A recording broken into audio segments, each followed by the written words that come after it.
How to select all photos on iPhone. To get started, first of all go ahead and open up the Photos application on your phone. The purpose of a phone's Photos or Gallery app is to view, organize, and manage photos and videos stored on the device. Navigate to your library or the specific album containing the photos you want to select.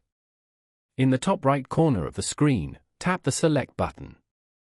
Press your finger on the first photo you want to select. Without lifting your finger, immediately drag it across the screen over the other photos. As you drag, every photo your finger touches will be selected. Continue dragging until all the desired photos are highlighted with a blue check mark.